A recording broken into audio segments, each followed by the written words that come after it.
Salom gruppadagilar. Biz sizlar bilan bugun iftorlik uchun pizza tayyorlaymiz. Antiqa pizza. 2 dona tuxum, 200 gram sut, 2 osh qoshiq moy, 1 choy qoshiq tuz, yarim choy qoshiq solaveringizlar. Tuzlarni tabiga qarab solingizlar. Un 10 qoshiq, 5 ta sosiska va 200 gram sir. İşimizni sosiskalarimizni to'rab olishdan boshlaymiz. Biz pepperoni qilamiz, chunki bolalarim faqat pepperoni yeydi, shuning uchun.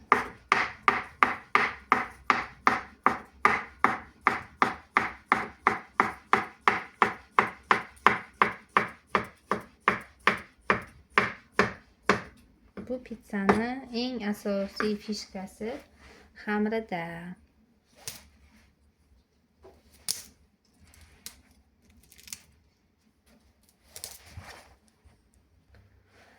Sirimizni to'rtburchak shaklda to'rab oldik.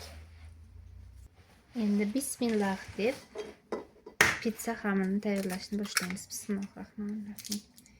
Bitta tuxum chaqib olamiz.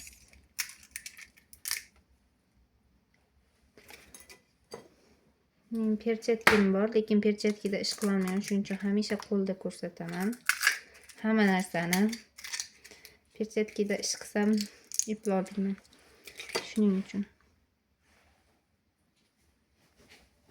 Buni ustidan tuz solamiz. Tuz. Mana.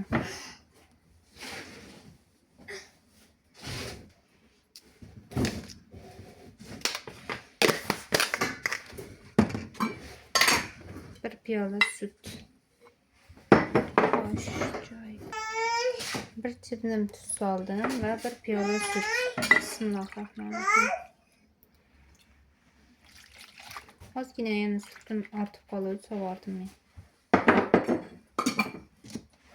2 qoshiq moy, katta qoshiqda. 2 qoshiq to'ldirib moy solamiz.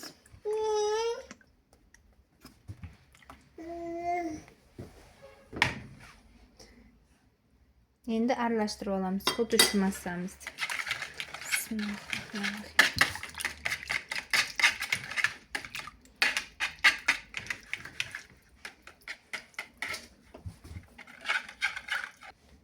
Endi 10 osh qoshiq un solamiz.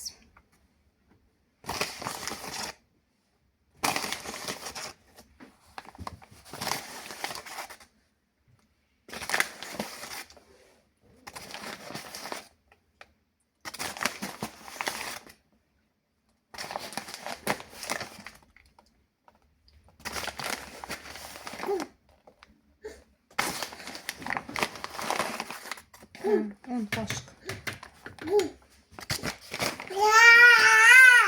Ho'ja.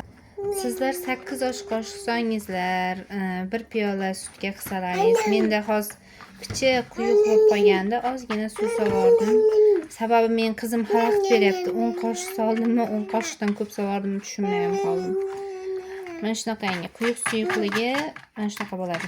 Mana. Quyuq suyuqligi xuddi shunaqa bo'ladi. Buni endi listimizga solamiz. Mana falga qilingan listimizga hozir solamiz. Duxovkamni yoqib qo'ydim. O'sha endi masallig'imizni endi solamiz. Hammasini solamiz. Qalin bo'lib qolmasligi uchun list baravari qilib yoyib olingizlar. Meni listim odil duxovkani katta listida ishlayapman. 1-2 urib olasiz, hamma joyi bir xil bo'lishi uchun. Ustidan endi sosiska bilan sirimizni solamiz. Mana sosiska bilan sirni solib chiqaman.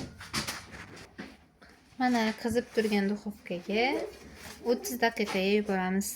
Meni sosiskam kam bo'lib qoldi, chunki qizim meni tunab ketdi.